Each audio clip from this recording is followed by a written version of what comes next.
Hey there. Thanks for tuning in. You ready for another episode of my Bigfoot sighting? Alright then, let's do this. Seen a bunch of run-down no-horse towns where the church is the backbone, loves and the plow, and the five-string melodies grooving, with the farmland rows where the roots run deep, beyond the noise of the busy streets, where the songs of the South are soothing. When I hear the front porch picking down, home rhythm ringing out, I don't run from banjo music. Yeah.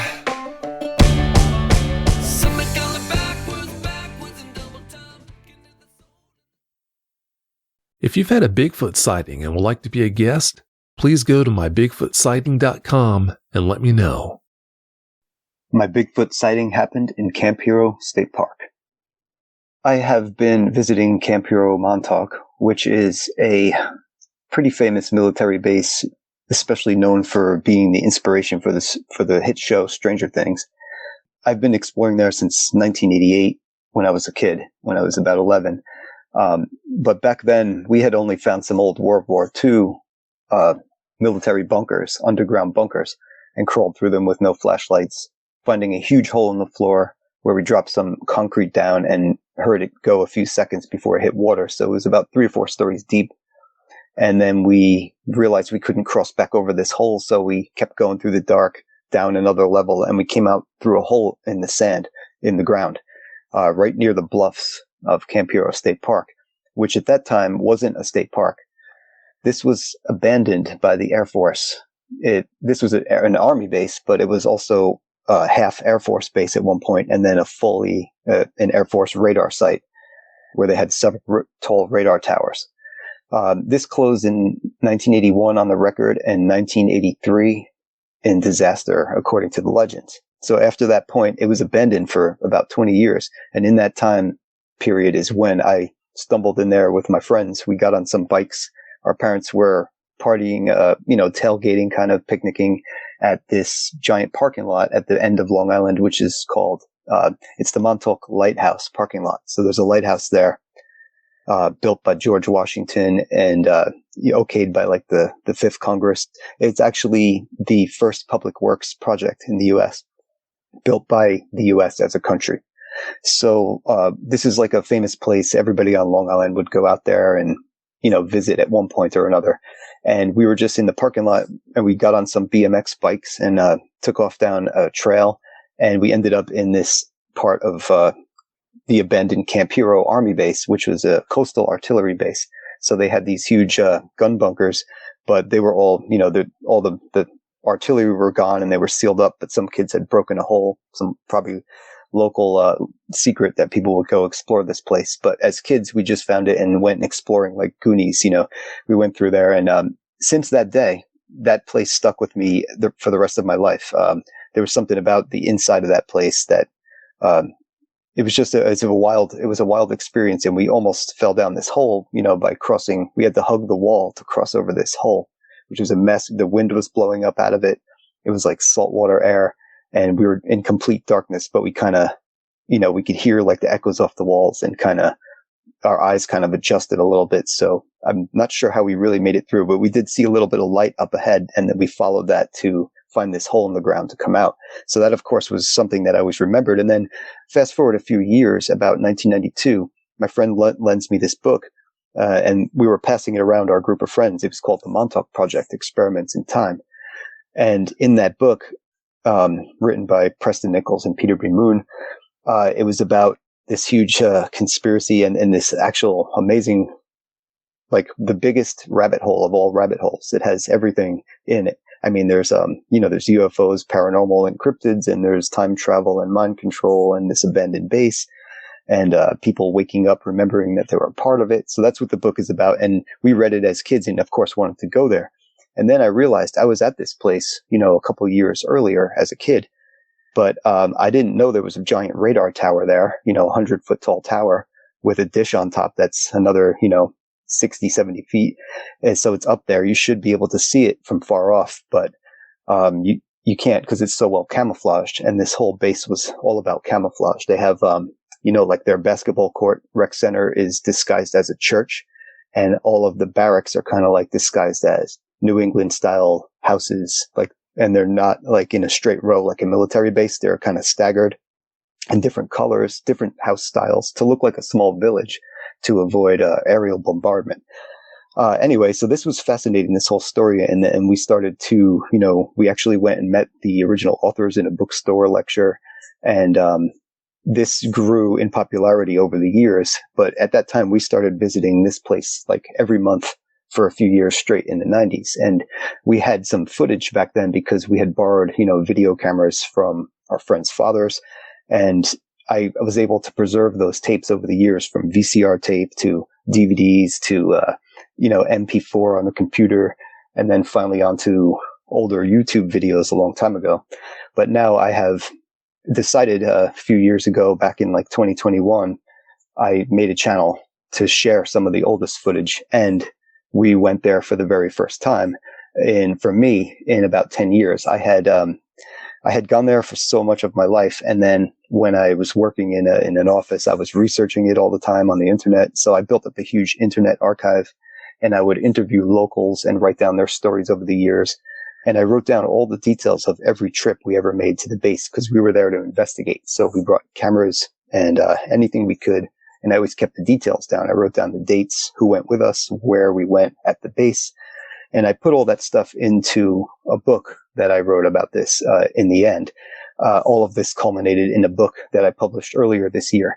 And I'll tell you more about that. But the experience, the reason I'm giving you this whole background is because there was a long period where I hadn't gone to the base. And then an old friend of mine that worked at a newspaper, the History Channel, came and asked him, do you know anybody that has any info on this base? And he says, you have to talk to my friend Brian.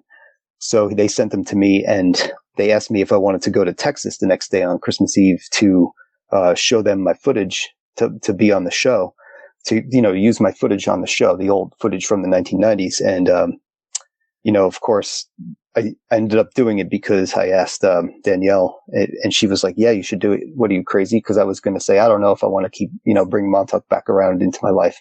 Because at that point I had, moved away, and I didn't know I know a lot of people were getting into it, and I just felt kind of disconnected from it. But this kind of brought me back in because they paid me, the History Channel, to do a little research at the libraries and find some documents, anything I could, and like scout a location and then visit Camp Hero and just try to get some new stuff ahead of time before they came to New York. And then they ended up talking me into being interviewed on the show. So I kind of surprised the hosts with all this research, and they had never heard of me and I've never heard of them. So it was a good investigation. They hired a whole geoscience team to do ground penetrating radar, a magnetometer, and electrical resistivity imaging, which took a slice of the earth down about 60 feet. And they found this huge structure down there.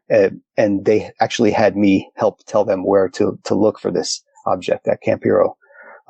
So this was a very great experience, and it got me back into researching for years, really researching. And I started finding all kinds of documents and Freedom of Information Act stuff. And I printed a lot of that in the book, as well as blueprints of the base and maps of Montauk going back to the 1600s and all through the years, all through the different military, the Air Force map, the Army maps, etc. And long story short, eventually YouTube came up. Yes, we should do a YouTube channel. So in about 2021, we decided to go back to Camp Hero for like the first time. And I filmed a few interviews and TV shows at the base. But other than that, I hadn't been there since we last explored there in the early 2000s.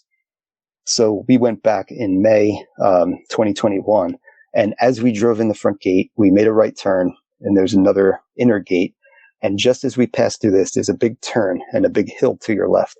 And at that moment, I am on the passenger seat of my cousin's truck. He's driving. He's like, basically his view is blocked by this large hill to the left. But I am like on the other side of the car, so I could see around the bend a little.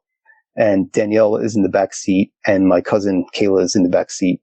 And she's little, she's too little to see over the seat. And Danielle's not really tall either, but, I was probably blocking her view. So I'm the only one that saw this in the car. But I reacted instantly when I saw it. what I did see was this large, it was very, to me, it looked about 10 feet. Maybe it was a little taller, and it was pitch black, like darker than black, if that makes sense. It was like the absence of light almost. It was kind of, I don't know, it was just like the darkest shadow I've ever seen. And it was running like a jogging human stick figure. If you were to draw it, that's how I kind of saw this thing running. Like it was not kind of sprinting, but it moved so fast across the road.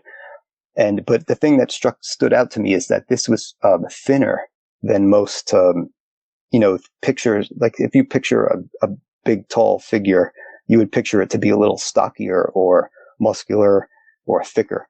And this thing was very thin, as far as I remember. That's the only thing I really remember about its like body shape. And it ran across the road right where this hill is. And I didn't see anything going up the hill. I just saw it go so fast. I knew it went up the hill. I did see a branch or two moving after that went by. But so what happened is I yelled out about it. I said, I told my cousin to speed up quick and to look over there. And I was pointing that way. And they didn't see anything. He kind of stopped right there, and we looked. And that's when I noticed, there was some branches moving. The leaves on the branches were just moving a little. So it could have just been wind. But whatever it was, as soon as I kept talking about it for the rest of the day.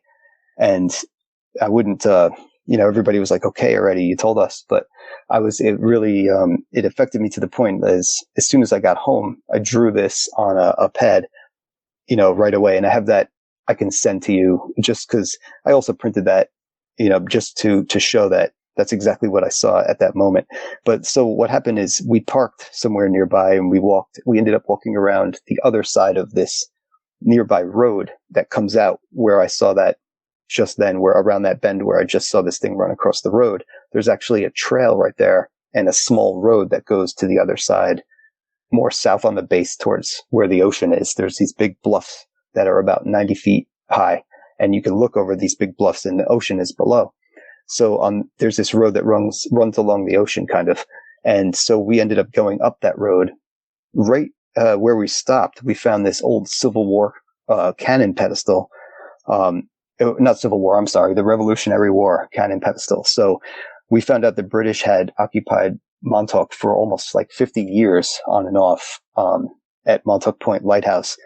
It used to be Native American tribe, the Montaukets were the chiefs of all of Long Island tribes. There were 13 tribes, and they used to light huge bonfires at this Montauk Point. So it's always had this fire burning.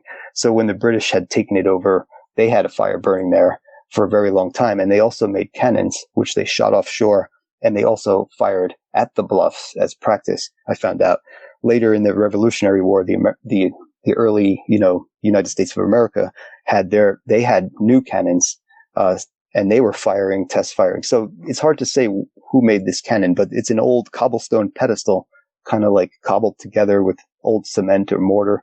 And of course, the cannon itself is missing. And so we found this, and we were surprised. And at that moment, I saw these people walking. So where we are right now, this cannon is very close. It's within a couple 100 feet of where I just saw this thing run across the road. But I don't really put that together. I just, I knew it was nearby. And when I looked from the topographical map, because I know the road's in my head, but I realized it's much closer than I thought before. So we see what I saw was these people, and I'm recording at this point. We walk up towards this cannon, and my camera was kind of dangling. So I filmed this tree with a branch that comes off to the right, and there's clearly nothing behind this tree. And then I walk over to where this cannon pedestal is, probably like 100 feet away. And at that point, I see these two hikers walking behind like on the path, through the brush back. There's a road about 200, 300 feet back through some foliage. And I see them walking there. So I'm pointing it out on cameras. I'm saying, do you see those people back there? I said, they're right behind you. And at that moment, Danielle's walking towards me, and I was pointing over her head to say that there were people back behind her. But in between where I saw the people and where she was walking right towards me is a tree. The very tree that I just passed, and nothing was behind. And you can see in the video, there's this It looks like the darkest small figure, but you can make out its face, 2 eyes. It looks like it has like almost like dog ears and like a bear kind of snout. And it's just sitting there crouched, almost like staring at us. And I'm even shifting in the camera slightly, and you can see it's staying still there. And then I catch it at another angle. So I had zoomed in on that and, changed the contrast and everything. And it really looks like a kind of like a wolf snout or like a bear cub. And that's odd because the Montauk Project has this, legend of Junior, which is the nickname they gave him later. It's supposedly a Sasquatch and a werewolf kind of creature, 10 feet tall, that was summoned, opened, a portal was opened, and this creature, there's different rumors about it. Some of the legends say it was created out of thin air. Others say it was a portal. But it was like the project was sabotaged from within. This was a plan from some people that were not happy with the way things were going. This is according to legend. And they summon this creature that they described as the Beast. And this is in the original book, the Montauk Project Experiments in Time. And since then, it's become like the stuff of legend and possibly the inspiration for some of the Stranger Things Demogorgon. So this beast destroyed the entire base. They called it the Beast from the Id at the time, but later on it got the nickname Junior. And it was described as a Sasquatch and also had werewolf-like features. And he was said to destroy buildings, eat things, and they were firing at it. And they just described this all-out chaos where this whole base was destroyed. Everybody abandoned it, and then they'd come in and sealed everything up. They had a crack team, like a squad, come through and clean up everything, basically. And then they had poured cement down all of the openings to the underground, all the elevator shafts. And that's stuff that we've actually checked out in the radar tower with. We've tried to check out all these legends with our equipment and by researching history and by going there and seeing it ourselves. I've stuck underwater cameras in this area and dropped like glow sticks tied to rocks down there just to see that they really did seal this basement, because this is a cookie cutter building. There's 10 of these radar buildings. And they all have a basement because that's how the radar works. There's generators and there's cooling equipment like air conditioning units down there. They have a 2-floor basement, and I was able to prove that in my book with because one of these towers, they took the radar off the top, and this guy bought it for a personal living space, and he lived in this tower for years. He had a whole collection of things in there, like carpets and boots, drum sets, because looked like he went to yard sales and bought stuff and filled this whole radar up with it. But when he decided to sell it, you have to take real estate photos, like a walkthrough. And he took, real estate photos on every floor and the basement. And it's exactly the same exact basement that we see in Montauk radar tower, except, he's taking them from beneath the elevator. And in Montauk, there's these 2 springs that stop the elevator, and he's down there taking photos from the bottom below these springs. But at Montauk, there's this cement poured up into the springs and everybody's thrown stuff down there. It's built up over the years. And there's another spot with a ladder, and that's also poured. So it looks like they poured cement in this entire basement, which is so much square footage. It must have cost a fortune of cement. I don't know how they did it, honestly, but this looks like, some other things have checked out from this day where this Sasquatch supposedly destroyed the base, is in this story that they say they cut a lot of the power cables to shut off the transmitter to try to close this portal. And supposedly the beast kind of faded away after they finally were able to cut the power source. So I did find, in a building that nobody's ever been in before because it was occupied by a state trooper and a German Shepherd as a security detail, it was a AT&T long lines tower was also on the base, but it wasn't for civilian use. It was just for the radar site. So in this very special building where all the equipment is still in there, pristine, they let me search for an underground building, an underground to this, because I found evidence of a fallout shelters. There's several on base, but in this building, there's also a fallout shelter.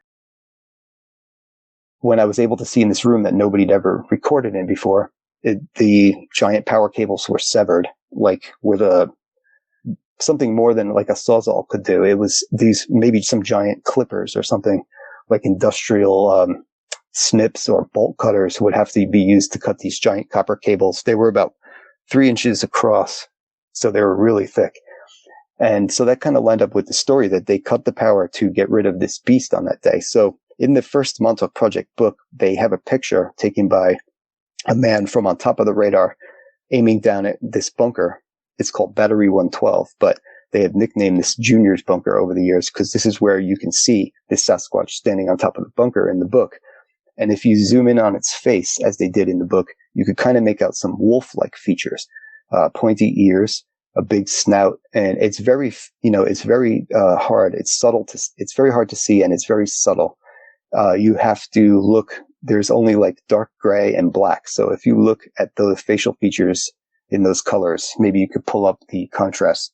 You could make out this wolf-like feature. So what I was getting at by describing all that is that what I saw on that day really looks like, at least the silhouette of it looks like what you see in that very first Montauk Project book, except a very small version of it, because the tree, this would be maybe 3 or 4 feet crouching down, but not as tall as they described in the book, which was, I believe, 10 foot to 30 feet tall. Some people, but they said fear could have been responsible for people describing it that way. Or if it came through a portal, it could have been changing shape, because it's extra dimensional, which is one aspect of this, that this is supposed to be an extra dimensional being that is still trapped there. So when you take pictures of this bunker every now and then, people would say that you could still see him there kind of stuck in time. So another couple guys that were photography students from Brooklyn, they wrote a book called Road Trippers. They went out there and they took a picture and they actually captured it again in the same exact spot, except this time it looked more like a Sasquatch, and it had the conical head, the musket. It seemed to be slightly different, but this time it really resembled a Sasquatch. And so that's a rare photo that most people don't know about, because there were some other versions of this photo that the author, Preston Nichols, took from a helicopter when he took a paid flight over the base.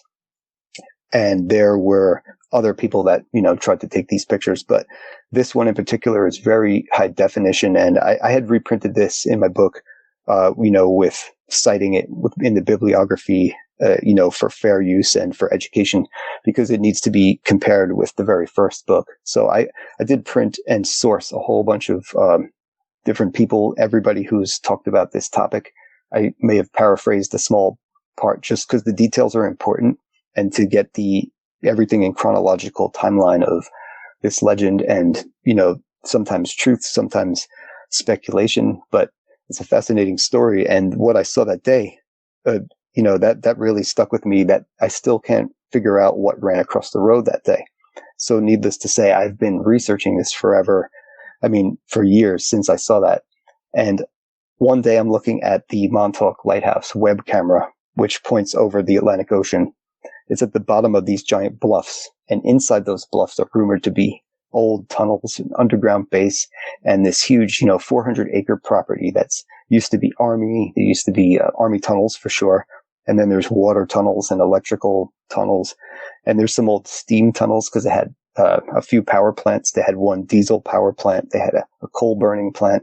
And they had an old hospital on base that had a furnace. So it had some kind of steam tunnels to heat a certain wing of the base. So this is a complex site. And then there's, the Air Force, when they were in there in the Cold War, they had some very high technology. Actually in 1954, before you would even think, there was some very early stages of the internet developed at Montauk, like wide area networks, keyboards, light pens, modular circuit packaging, which are circuit boards. And so this technology was always rolled out at Montauk at this base. So eventually they had fallout shelters, which I was able to find records of. And I also printed that document in the book. That was actually given to me at the 773rd Radar Squadron Veterans page. They actually shared this document with the members. And that was very interesting to see. So there's been a lot of evidence to back up all of these legends, or at least they kind of line up on the timeline, which makes it that much more interesting. So, this whole thing about Junior it's always been a part of the story that kind of got lost because he was the original Montauk Monster. And then that thing washed up on the beach and that became the Montauk Monster. And I felt like Junior kind of got forgotten about for a little while. He was kind of forgotten, the story of the Sasquatch and the legend of the beast, at the Montauk Air Force Station that in the Montauk Project that ended the Montauk Project.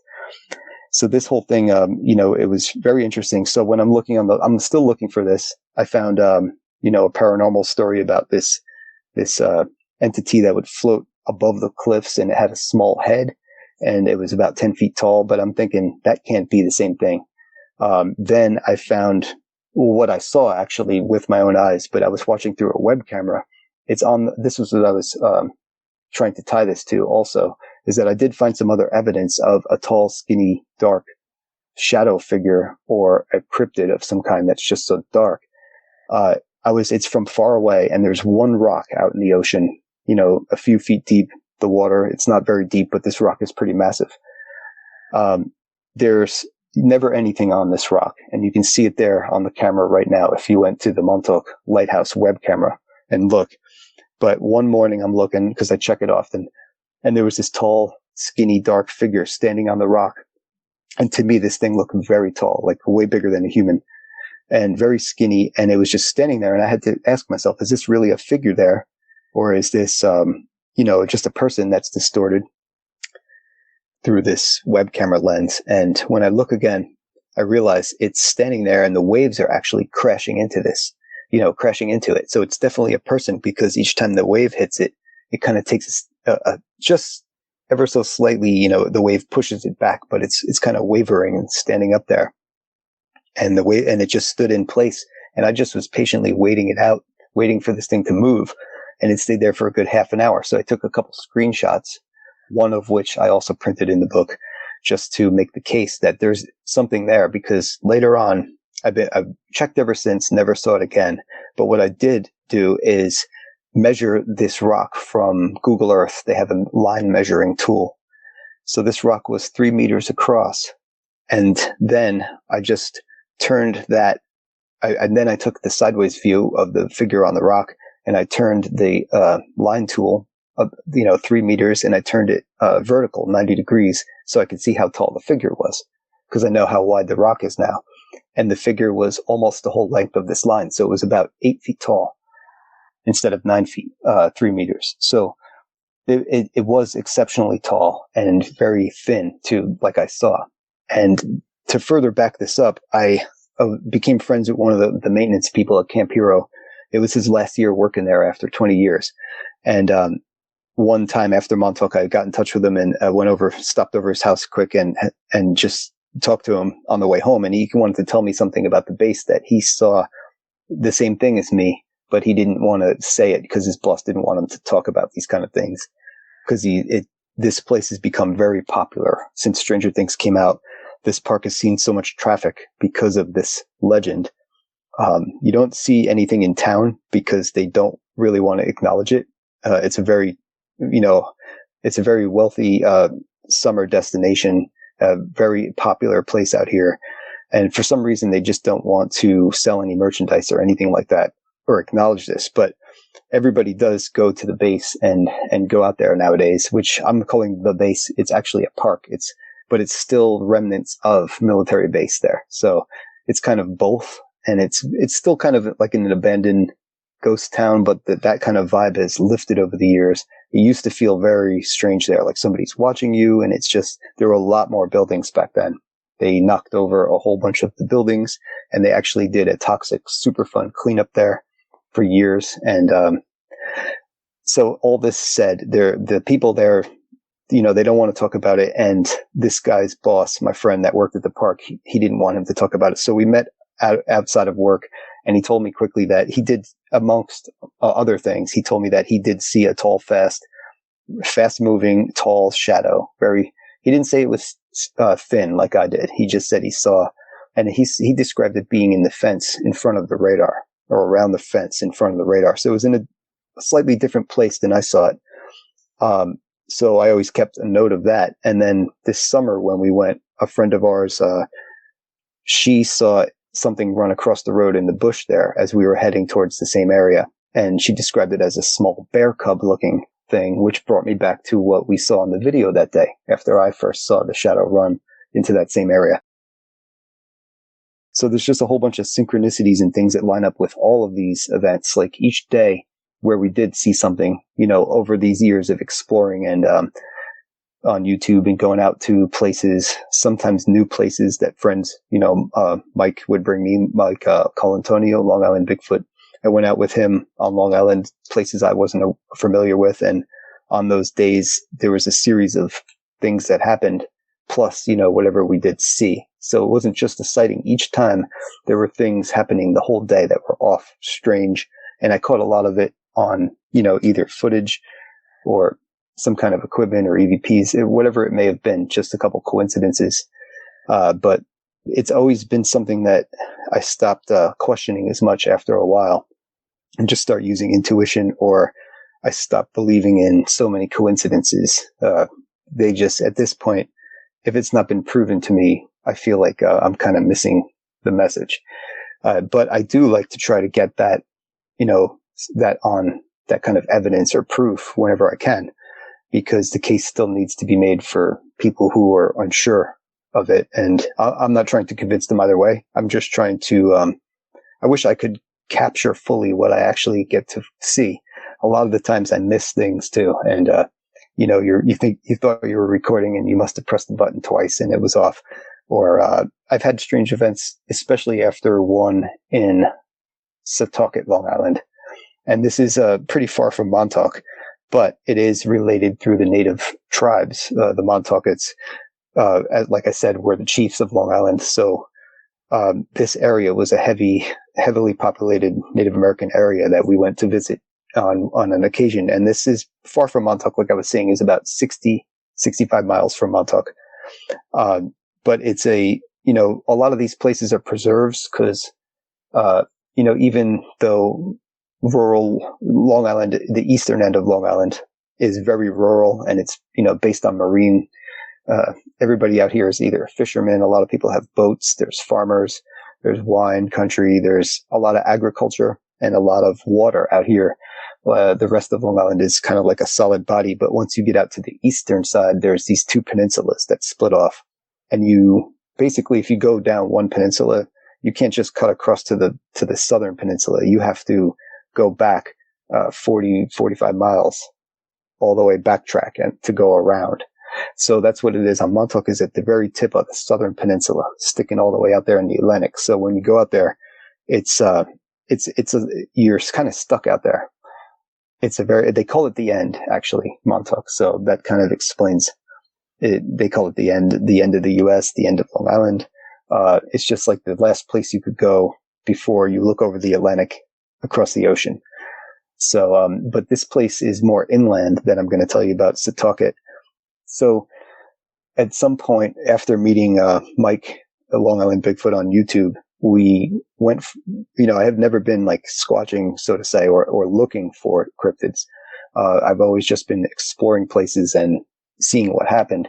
But me and Danielle met Rob and his friend Rob and Mike. Mike took us out and he brought his friend Rob, and then me and Danielle met him for the first time going squatching. At least we had met previously at Montauk and and went there together, which became a yearly thing after that. Every year on August 12th is when the base was supposedly destroyed by Junior on August 12th. And that's also the year of this planetary biorhythm that it ties to the Philadelphia experiment, which was an experiment to make a U.S. Navy destroyer called the USS Eldridge invisible to radar. But instead it was allegedly transported through time and space and ended up at Montauk at one point, which is this whole other rabbit hole that I'm just relating it, that date is significant. And so this place we went, Satake, actually, that date is also significant because it's the location of the Culper spy ring. The first spy ring in the U.S. was right down the road at this, I think they used a church to hide out and make this secret spy ring, but it was actually made on August 12th also. In whatever year that was. I don't have that, year offhand at the top of my head because I focus on all the Montauk data has kind of filled up my head. But so we went to this place. It's very interesting. It has a long history, an old colonial U.S. history and Native American history. And where there's Native American history, sometimes you think of Sasquatch history. And so I didn't know what to expect, but it's these huge hills and there's winding trails throughout. and there is a BMX track at some point, in the back of this place. They turned it into a slight BMX trail or mountain bikes. So we go there, and right off the bat, I see this yellow couple leaves on the tree, and I just say that kind of caught my eyes. And Mike right away says, "All right, let's head over there," because he's big on intuition. And so he wanted to just go with whatever I said. So we went over to these yellow branches on the tree, and right then we hear this deer running.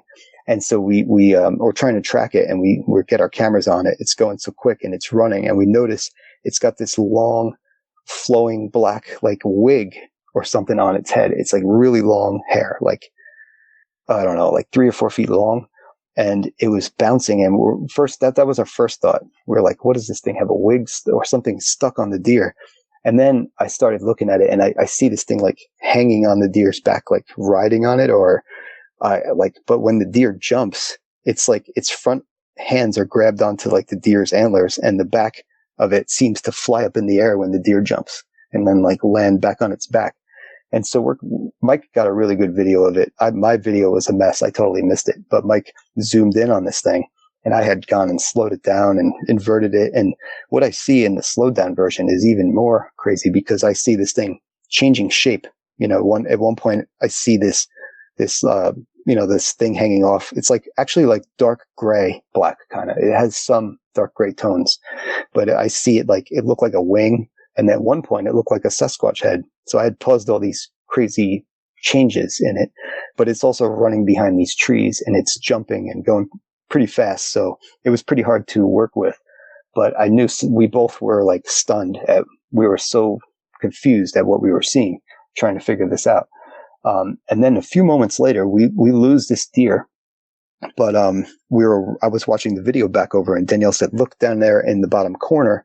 There is something like a huge leg popping out." So I look on the video, and sure enough, it's not just the leg; it's like the whole right side of this thing's body, back about maybe 100 feet.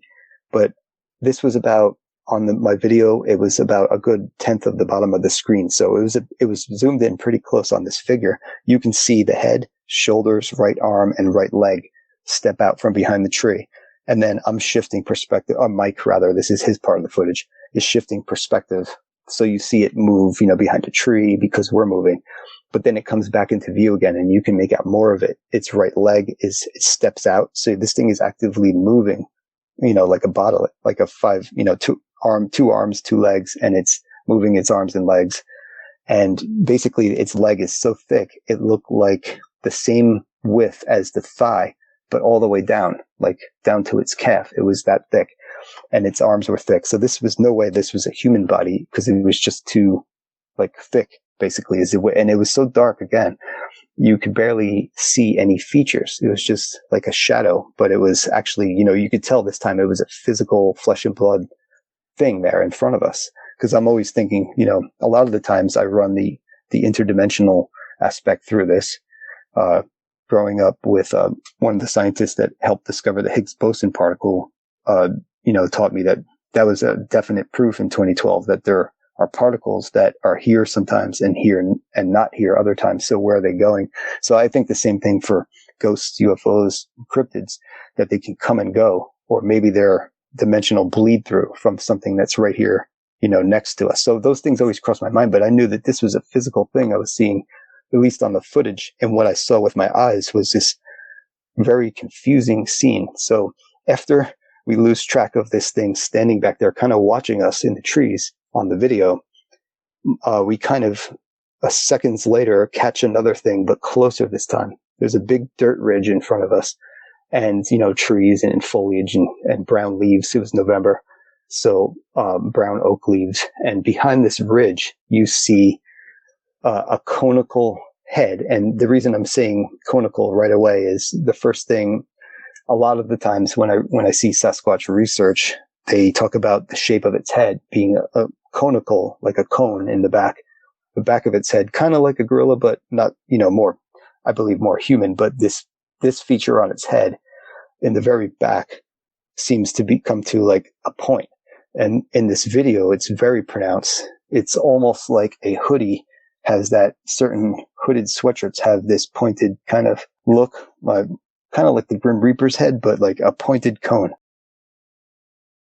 But it's actually got texture to it, and it looks like dark, shiny skin or hair, maybe. I don't know exactly, but you can see this is like a living, organic thing, and it's walking. You can see its cadence. You can see the top, I believe, of its shoulder even, and it's walking behind this dirt ridge in front of us, very close. I mean, this is big in the video now, so this is like, but he's zoomed all the way in, but still, to me, it's very close to us.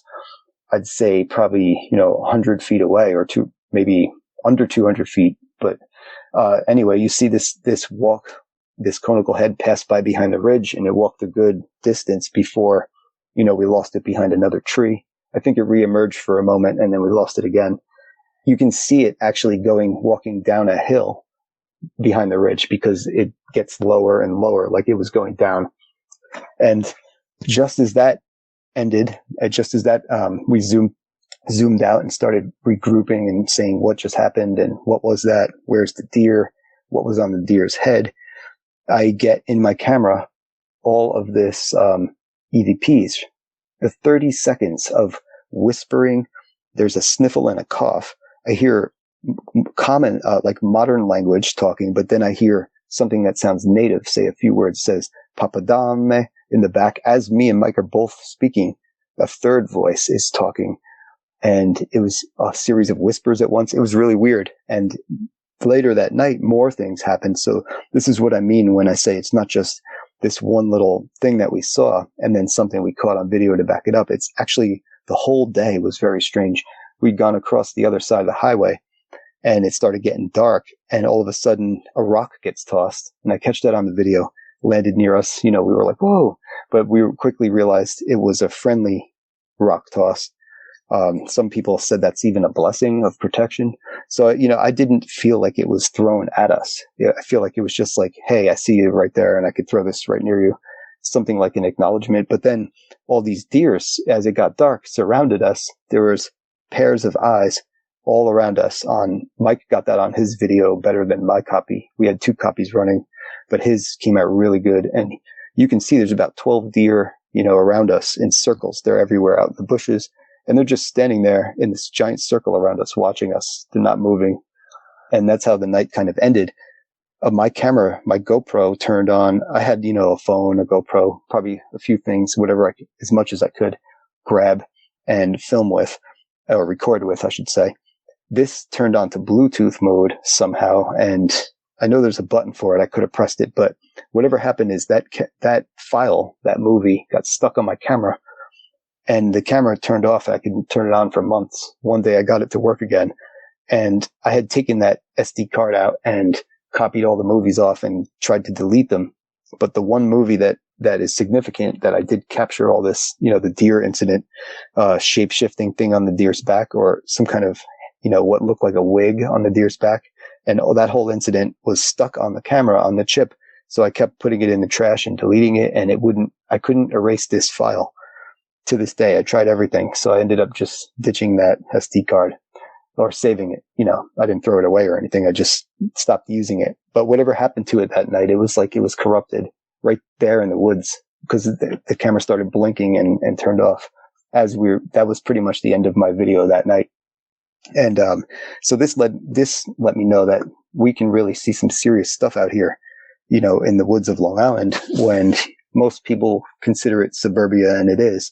There's also, pretty large pine barrens that people usually think of New Jersey only, but that's part of the original North Atlantic pine barrens that went from like the whole Northeast, New England, all the way down to like North Carolina, was one big pine barrens back a long time ago. And all that's left is New Jersey and the piece from Long Island and the piece from coastal Massachusetts, I believe it is. So Long Island just had the huge fires last week, which thank God they put out right away. But that was in 100,000 acres of pine barrens are here in total. So it's a decent amount of place. Once you get in there and you really start, it's very thick. There's like a whole underbrush, and there's a lot of swamps and just things that are hard to pass through. Walking a few feet, you already can't see anything. And also you could easily lose track of where you are, because you can't travel in a straight path. You have to work your way around a lot of obstacles, and no, people don't really travel in the Pine Barrens very much. So yeah, there could be a lot of things out there. I mean, this is technically the same Pine Barrens as the one that the Jersey Devil is from. So, I mean, if it's something ancient, they got separated long ago, they could be in both. I'm just saying that nobody really knows out here, but there's a lot of military on Long Island and a lot of old abandoned military sites. There's an Air Force base nearby here, and they used to have a fighter jet factory. F-14s were made here. And also there's a nuclear power plant nearby. There's Brookhaven National Labs, used to be an army base, and that is responsible for some of the best particle physics we do in this country. Experiments and science is here. They had the first nuclear reactor built here at this place. They even made the first video game, table tennis. So this is a whole other place of conspiracy as well. They blame the Mandela effect a lot of the times on CERN, but it's actually B&L that did the Higgs boson experiments with CERN. It's called the Atlas Project, the combination of B&L and CERN. So just saying it's an important place. Offshore, we have Plum Island Animal Disease Research Center, and that is the rumor of a lot of other conspiracies and tales and legends and myths. And there's actually the Montauk Monster is the creature that washed up on the shore at Montauk. But it was reported to have come from Plum Island because that's where they do animal experiments, or rumored to.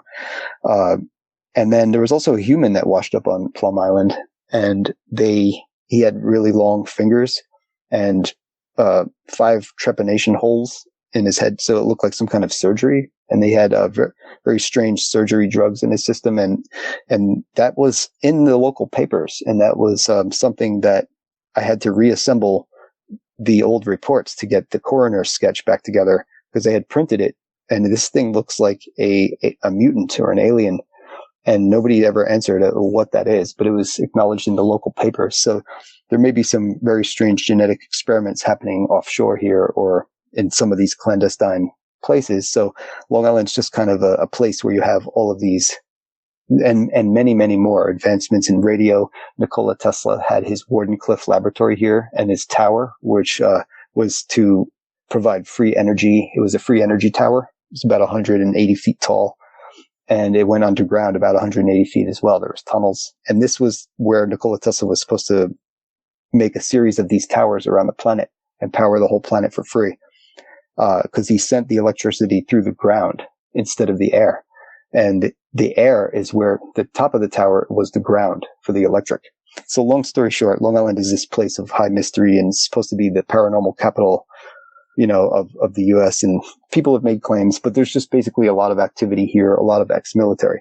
So when you think of these kind of places, there's this less well-known place, and it's tied to a university. And I won't say the names or anything, but during around the time of the COVID epidemic, or the time of the lockdown, there was this strange facility that popped up, and there's these giant, one of them is as a brand new hospital just built and abandoned. And then there's a huge technology center that's like, I don't know, it looks like a server kind of place where you'd have servers and all kinds of things running. And then there's a third office building.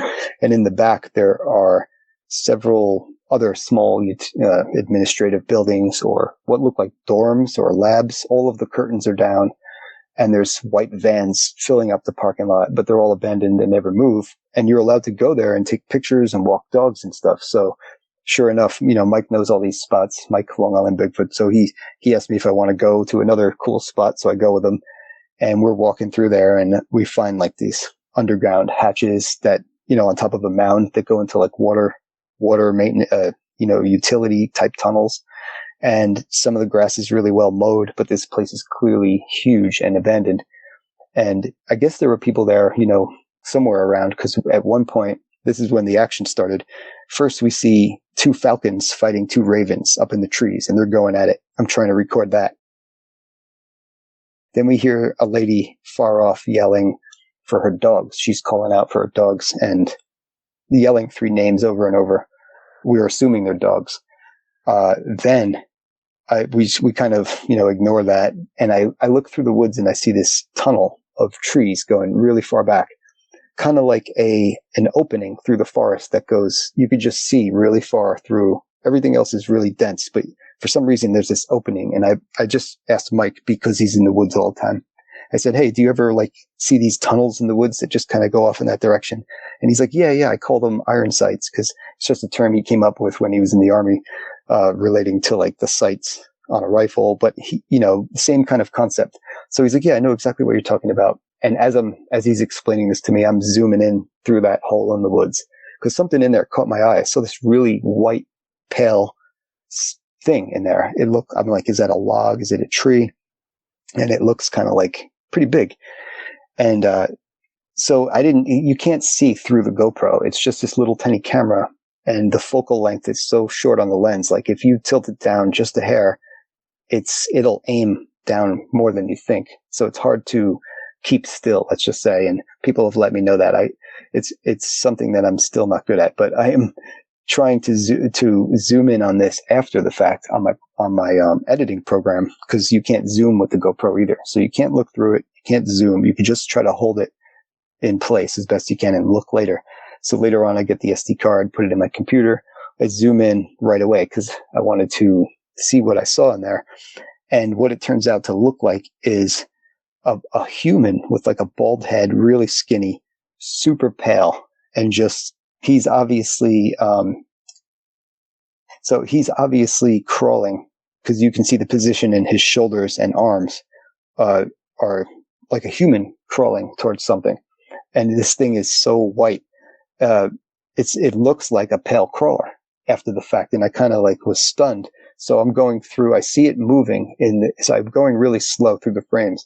And you can see this figure actually shifts its arms, because its shoulders and arms are in a different position now, as if it took another step forward, like with its arms. If you're crawling, I guess you could call it like you're taking a step forward, but it actually was crawling, and I got different freeze frames of it moving and crawling towards. And then I noticed that there's this hazy, what looks like a Sasquatch, but like this hazy ghost-like figure seems to be holding this thing down. And now I'm like thinking, all right, now I'm getting into like crazy territory here.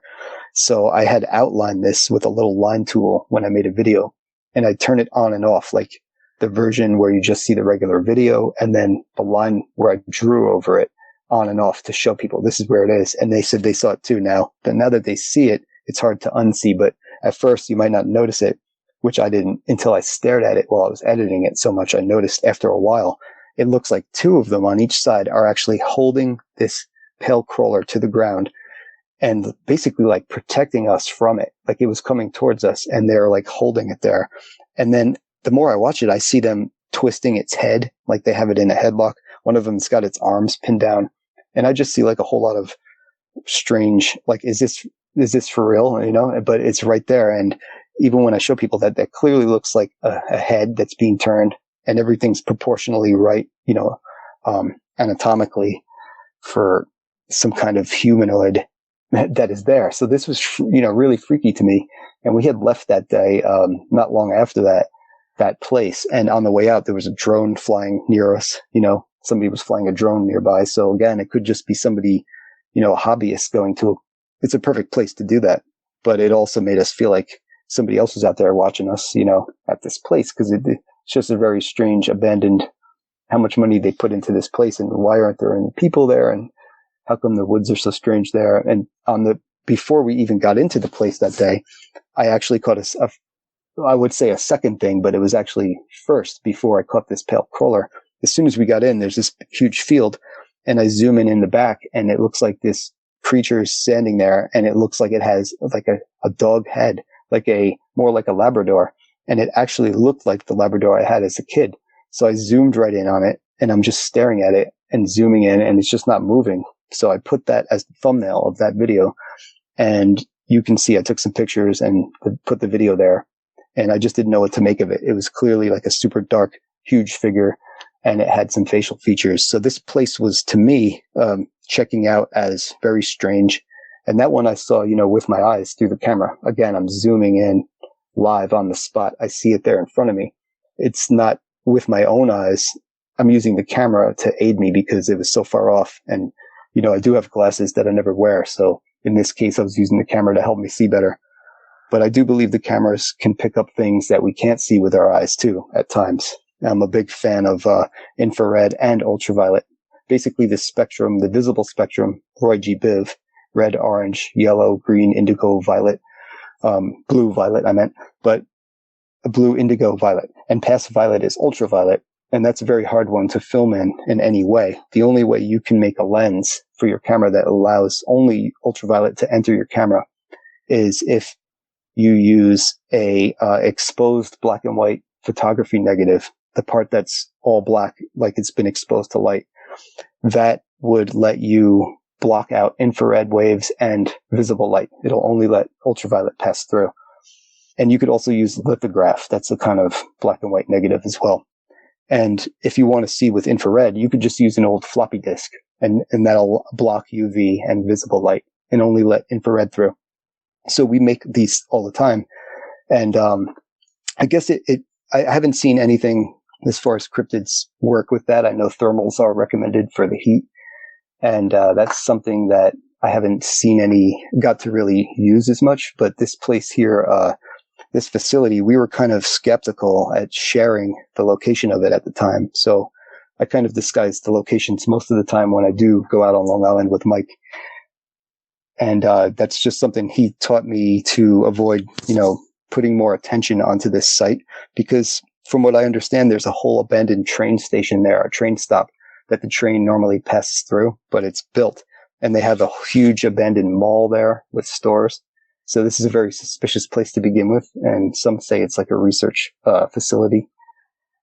And I'll tell you about one more site with Mike, which is his favorite place, and the legendary Sasquatch that is his main contact, Bubba.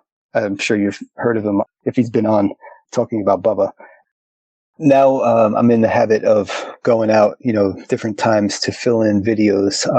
Most of my videos are at Montauk, and Camp Hero is my focus, but I like to go and explore all of Long Island. That's how I started. As a kid, I was exploring a lot of these places with my father as a kid. RCA was the Radio Corporation of America. The first overseas transmission of radio across to Europe was here. And, all of these old facilities were just fascinating. It was a little science, a little history, and a little mystery, kind of like urban exploring, abandoned places. And you're also walking through the deep woods. So you have nature involved. So my father took me as a kid back in this place. I found like a fox skull or some kind of animal. And I found this old building, and it was this huge, huge building out in the middle of the woods, like a concrete, 5-story building. Turns out to be a radio building for Marconi. It was his company, Guglielmo Marconi, famous Italian, actually friends with Tesla, and he's from Italy. Tesla was from Serbia, and they were, friends and competitors. But anyway, this place was just another, a very important facility in the history of mankind and everything. So this kind of got me into exploring all these places. And later on, in my channel, I always made sure to add in from the beginning that exploring these places was a part of what I do. And also, the paranormal itself, all of the mysteries and conspiracies and everything that's interesting to me was going to be a part of the channel. But the main focus was Montauk. So on one of these events, I believe it was Veterans Day. Mike's a veteran, and it was Veterans Day, and I figured I'd go out there with him to explore because he had this really great spot that he always goes to. And actually, this is one of his most special spots, because this is where the Sasquatch named Bubba, that is his contact, so to say, resides, or for the most part is where he encounters it. So I thought this is very interesting, and he's already shown me these other places where I definitely had experiences. So, and sometimes we just go out there, it's just nature, we see a bunch of animals, but we don't exactly experience anything. So in this case, this was a place that he doesn't bring everybody else, so this was a kind of more selective choice to go there. And it was further away, so we made the trip. And, right away we got there and things started happening. I mean, we got there was these I remember the first thing was these 2 sticks we saw. They were like matching identical shaped sticks leaned on these 2 trees on both sides of the path. just kind of like you're going through like a gateway when you walk through this thing.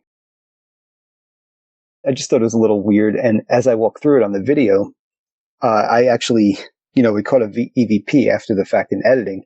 I say to Mike, what are these sticks for? And Mike's like, yeah, why are these here? Like, what's the purpose? And on the video right then, it says walk. Like this deep voice just says walk. And so I played it back a few times. So I don't know if they meant walk through here or it's a walking stick or, whatever it was just a weird coincidence. So we keep walking. And then, just as another note, later in the day as we're leaving here, we walk through this area and we both said we thought we heard like some kind of chatter in our heads, like a talking. So it was in the same spot we walked through. I noticed later on the video something about those sticks on the trees, which is just like, doesn't make much sense to it. But anyway, we walk in there and not long after we follow in a trail and I think we were leaving some gifts. I brought some like shells from the beach down here, like some conch shells. They have the cool, like really like pink coating inside that's shiny, like the center of a conch spiral. But I brought some of those just because it was from out of the area.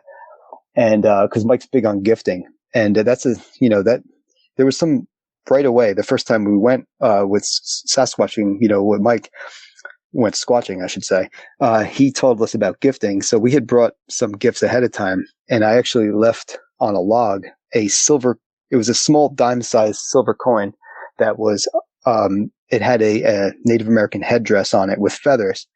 And I put that down. And later in the day, I was just looked down at my foot and there was a falcon feather on my foot, like a huge 14-inch falcon. I guess it was like a wing feather because I looked it up later. And, I thought that was like a direct response, to what I had left. And the same goes for Danielle. She turned around and there was a mushroom. She's like really big on mushrooms. She was talking about them the whole day. And there was one in the branch just sitting there like between a forked branch, like laying on it right behind her. So we were like, oh, wow, there's maybe something to this gifting. So since then, Mike's big on with marbles and everything now, which is a great, he always has these huge marbles to leave and it's a lot of fun. And it really does feel like a nice gift when you leave it. But back then, I had brought like a raspberry bush to transplant, things like that. I was just trying to be creative. But so on this day, we came and left these gifts and then we're walking and I look up in the tree line and I'm panning with the camera again. And I see behind a tree, there's what looks like a head and shoulders, dark again, so dark. And it looks like I could even see the face, like I see two eyes. But there's this small branch with like a few leaves on it coming out at eye level, almost like it's using it to peek behind, like a blind almost. But it was just basically standing behind a tree, and this one branch is right around its eye level. And we're both saying, "Is that?" And Mike's saying, "I think that's him," because it's up on this ridge. And I lose it, and then a second later, we hear a loud whoop, and I caught that on video. I played it back a few times. We heard a whoop vocal there, but when you play it back on the tape, it sounds more like a grunt, like "Rrr." But when we were there, it was like much louder and much more vocal. So the difference of what the camera got was, that was a little surprising that it didn't come out the way we heard it. But at the same time, I'm glad we got anything, at all right there, and just to show that we heard it. So then it was just another series of stuff. We turn around and there's this tree right there. And there's a Bigfoot drawn on the tree in this like old green marker or paint. It looks like it was painted there in like the late 70s or something. And it says, "Wish you were here." And it looks like the Bigfoot has fatigues on, but it's actually, I don't know if it's just a green coloring, but it's clearly a Bigfoot. So, we record that. And then we're walking down this trail and I look down and there's this Apple air tag there. And it's this like tracking device that you can like, it's like RFID and you could like ping it and to see where your lost item is. Like you could put it on a keychain and it's just sitting there. And I feel like it's for me because I've been using, not because I like love iPhones or anything like that. It's because I was doing graphic design and websites for years and I use Apple iMac computers for the last 20 years. I've gone through about 6 of them now. They're like a desktop computer. The whole computer's inside the screen. You've probably seen them. So I use those for work. And I thought that was like for me, basically. And as soon as I picked it up, it started pinging. It went off. And I'm like, oh, wow, this is definitely for me. And we forgot that we had just seen something up on the ridge there because all this other stuff is happening. And then we started using some tools. You know, he was using a tri-field meter, and on the RF settings, it's basically like an EMF meter. It's a pretty nice one though. And he on the magnet setting, I believe he got some activity in the log. You know, like a piece of branch where this thing was laying, it was lighting up, and that could be because you know, wet wood conducts electricity. But at the same time, you know, he used the thermal there. We did a few tests, and I got also an EVP at that moment also. And there was a couple things there, but the rain, it started pouring rain, and the rain kept turning our camera off. You know, like on the phone, at least the phone cameras, the rain would hit that record button. The drops were so big, and it would stop the video a few times. So we're walking, and Mike starts. So we're walking ahead, and Mike starts talking about how a mysterious photo just ended up in his phone. He doesn't remember taking it, and he just woke up one day and it was there. And you know, we walk and talk for a little bit longer. We get lost, but then the same thing happened to me. As I'm walking and talking, I look back on the footage, and for one split second, there was an image in the middle of the video. It just popped up and then disappeared.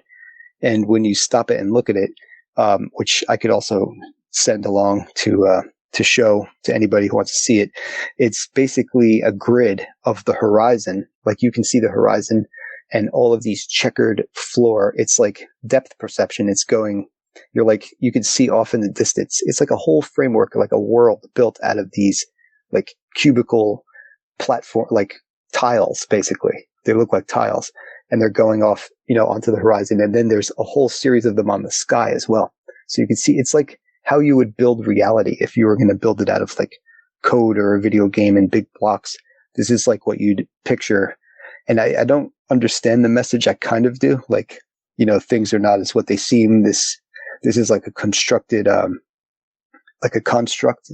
How you're seeing it is not everything that's here, kind of like is what I got out of it, but nothing more than that. And it was just a strange thing because he had literally just been talking about it, a picture going into his phone, and then this happens on my video, you know. So these kind of things just keep happening on this day, and it was like a peek behind the veil, you know, the beyond this whole like seeing into beyond what our eyes can see, which is kind of like something that I'm fascinated with, going back to the visible spectrum and infrared and ultraviolet and everything beyond that we can't perceive.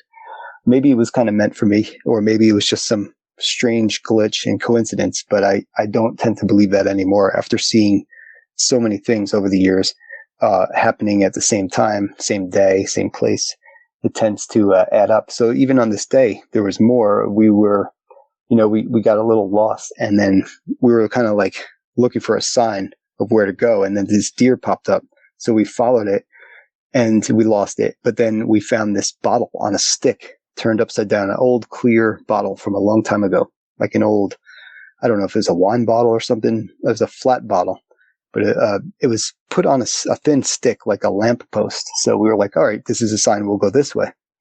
So we ended up finding our way out. And as we were leaving, the rain really started coming down, and we saw this bright green light just shining in the woods. And we start chasing it, and, you know, it's pouring, but we don't care. And we're trying to see where this light is coming from. And it was just out there somewhere in the middle of the woods, just like glowing. So that's how the day ended. We, ended with a green light. And it turns out a green light is like a symbol for Veterans Day. So it was actually on Veterans Day. So I thought that was interesting. But yeah, this was just another, time that proved to me that once you start seeing a few things, I mean, it can't all just be somebody reading into these things. I mean, I have the sounds on the tape and the things for you to look at, as well as my own word as, you know, what we saw that day. But, you know, other people are usually with me that could back up, you know, we may have seen something slightly different, but they could back up that we did indeed see these things. And once you get to know my style of reporting things, you'll see that I just pretty much say what I see and, go out there as often as possible, because I believe if you just put yourself out there, you will see stuff eventually. Maybe if you're meant to, maybe if you're just there, present. So this is in my book. You'll see a lot of this, the search for facts and truth, but also no hiding, your own experiences. If you're going to share them, you're going to be, putting yourself out there, being a little vulnerable with it and telling people what you saw, so, I mean, ridicule is the first thing people do to discredit somebody, but nobody has really ridiculed me, but I've seen, others be ridiculed but you put out there what you've seen, and others can make their decisions, and, to me, I just keep finding more and more. So I usually don't have much time to look back, because at some point I'm going to have to, turn off the faucet of information coming in, because, I'm getting contacted by a lot of people now with so many stories. And I had a strange, here's a good example of this. I had a really strange encounter at Camp Hero recently that I had forgot to mention previously, but I went there, like the day after my birthday just to, go there by myself for one day, because we went this whole past summer with so many people. We gave a few tours, and people came from all over the country, and it was a lot of fun. So there was a lot of people around always, and it was very busy, and I figured, let me go there by myself. I haven't been there by myself in a long time. So I enter Radar Hill, which is the, innermost area you're not supposed to really go in. It's fenced off, but it's the old, radar site. The core of the old radar site is called Radar Hill at Montauk. And there used to be 5 other radar towers other than the one that's left there today. The one that's there today is this 5 or 6, well, half story. So really it's 5 stories, but they're very tall stories. Like the roof, the ceilings are 20, 25 feet tall, maybe more. So these are very large stories with a lot of equipment. This is a blast-proof building. It doesn't have any windows. It's a monstrous thing, and it's like the iconic Montauk radar. So it's like the symbol for Montauk and the Montauk Project. It's the subject of so many stickers and shirts, and media. You can buy a lot of things, Montauk merch out there, and I have my own ideas for that, which I'll make unique. But there's a lot of stuff that I like myself that I would buy. So this radar is iconic. But before that, there were these cylindrical metal towers that had those radome bubbles on top, the white bubble-shaped radars. And then there was a giant pink steel tower. It was actually orange in the beginning, but it turned pink over the years, faded. And so at one point, there's 5 or 6 active radars on this place called Radar Hill. But there's this one building that's left over from World War II. It's a concrete house. It's actually a bunker disguised as a house that connects to some of the underground tunnels. So fascinating place with different histories. So once I get into there, I'm just looking at this place that I've been going for 36 years now, exploring like a good portion of my life here, researching and just making it something that I've really enjoyed looking into.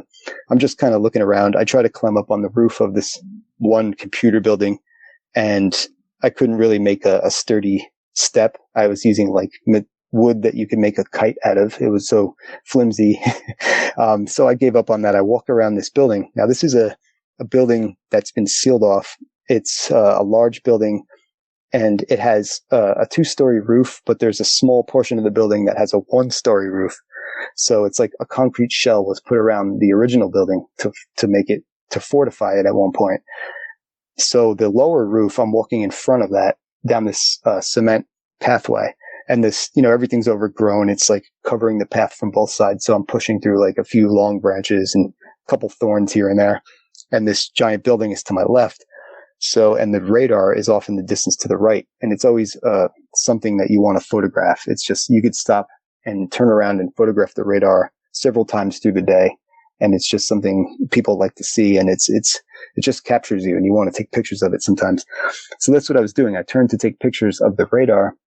And in that very moment, I hear this loud thud behind me. Something jumped off the roof right next to me and landed in the reeds right next to me.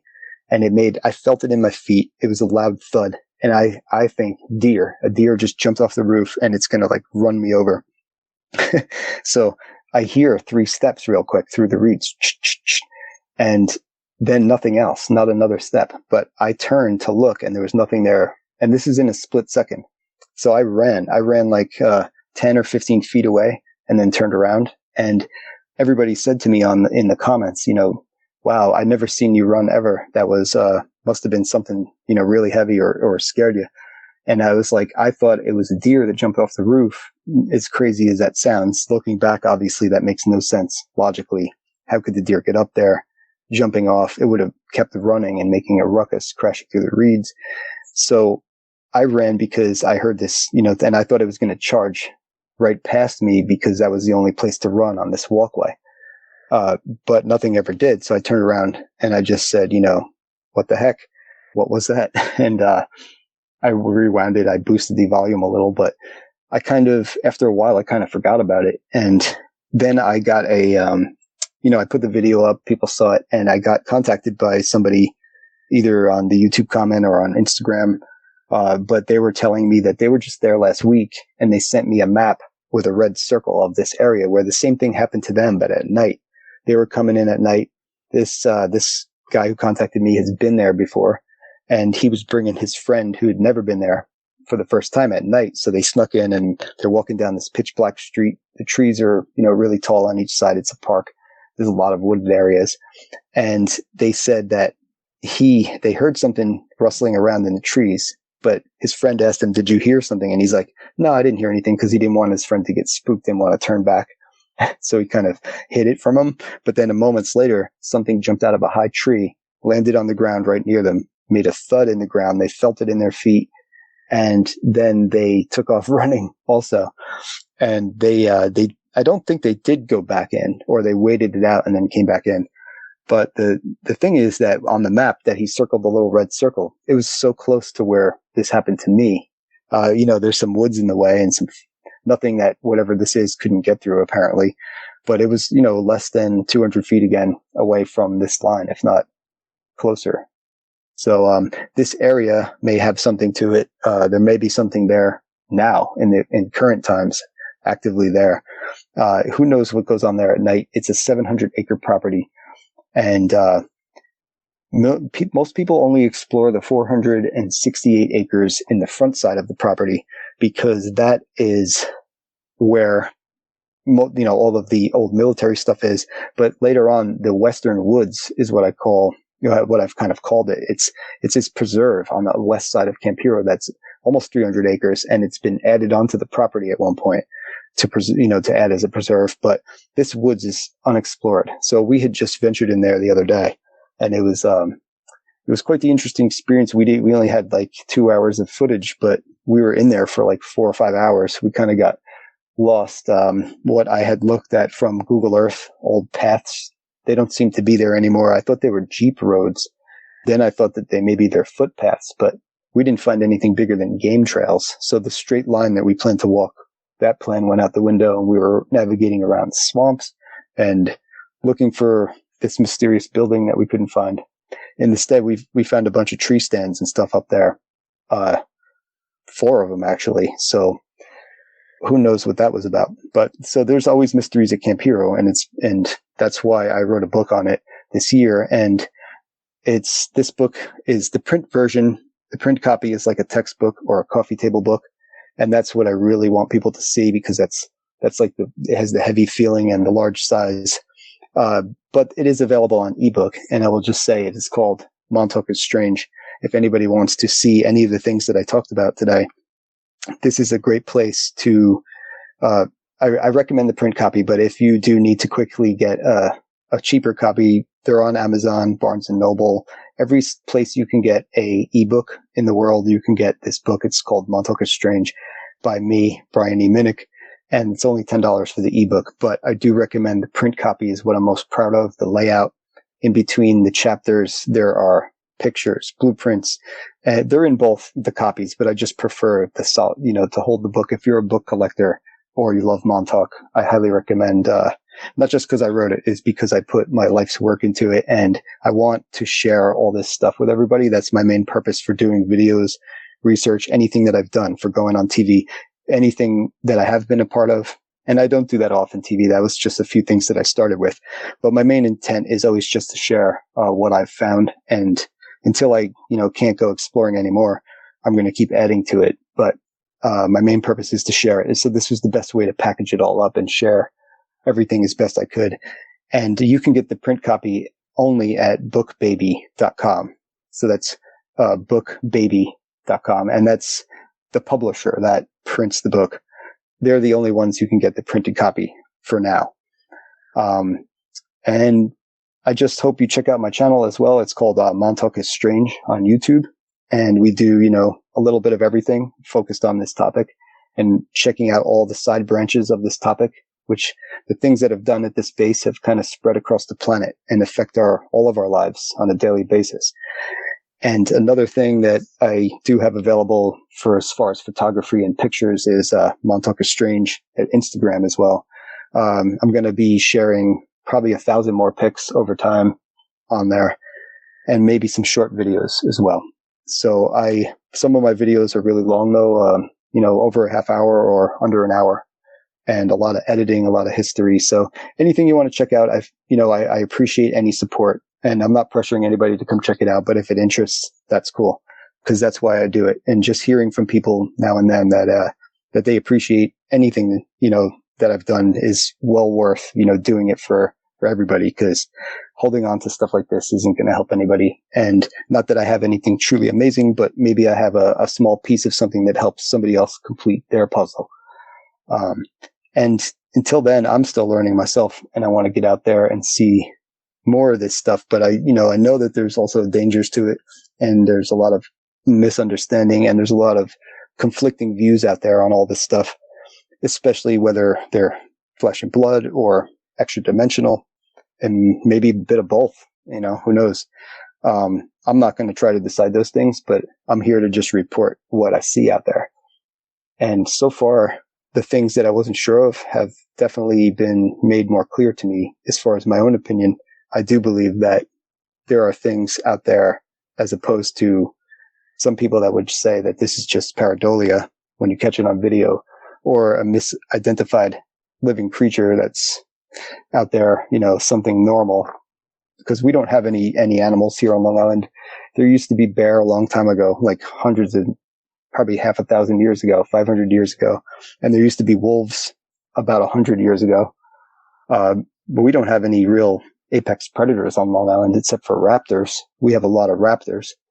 And we do have legends of a thunderbird here in the Native American legends. It's also something I printed a piece of in the book from one of the local tribes. Didn't want to print too much of their stuff, but I found it really important because it was a sketch of a relic, an artifact that was found very close to where I live. So that was, to me, a lot of these things are connected. If you ask me, some things you may see in the sky may be connected to things you see in the woods. Some of the things that you think are paranormal may be other things that we're misunderstanding, or I don't know. I just feel like there's more to this whole sometimes there, sometimes not thing. Of how these things seem to come and go and disappear so well. I think we'll find out more as we go. And the more people that are out there doing this, exploring and looking for stuff, the more we'll find out.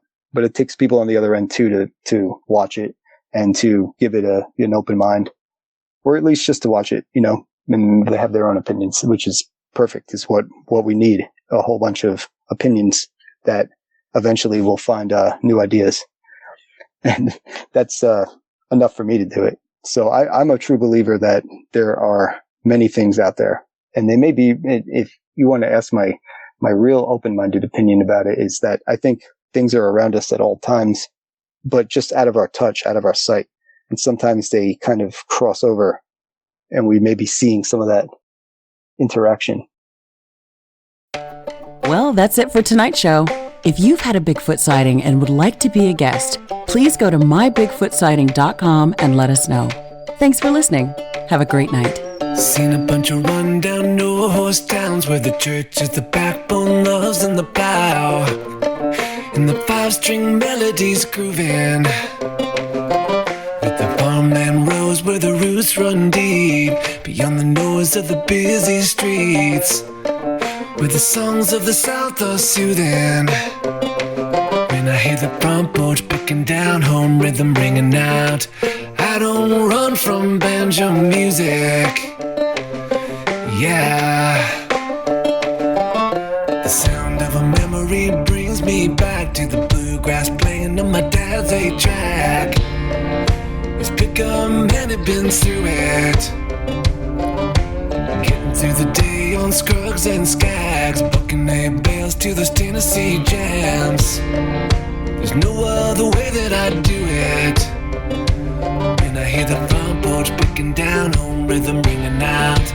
I don't run from banjo music. Yeah. Something coming backwards and double time. Getting to the soul and the drummer look Kentucky style. Those are the anthems drumming out country boy living. When I hear the front porch picking down home rhythm ringing out. I don't run from banjo music.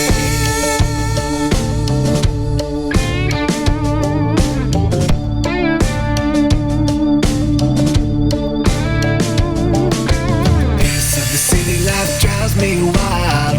The only tune is the cars rushing by, with the bass on the stereos booming. When I hear the front porch picking down home rhythm ringing out. I don't run from banjo music. Yeah.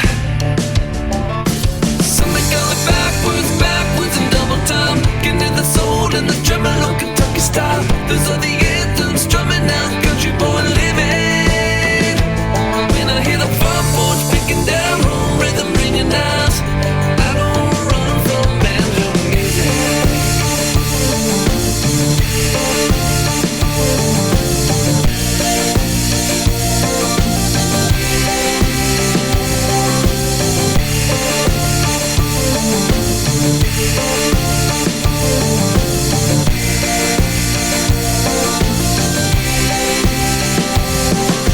Something going backwards and double time. Getting to the soul and the drummer low Kentucky style. Those are the anthems drumming out country boy living.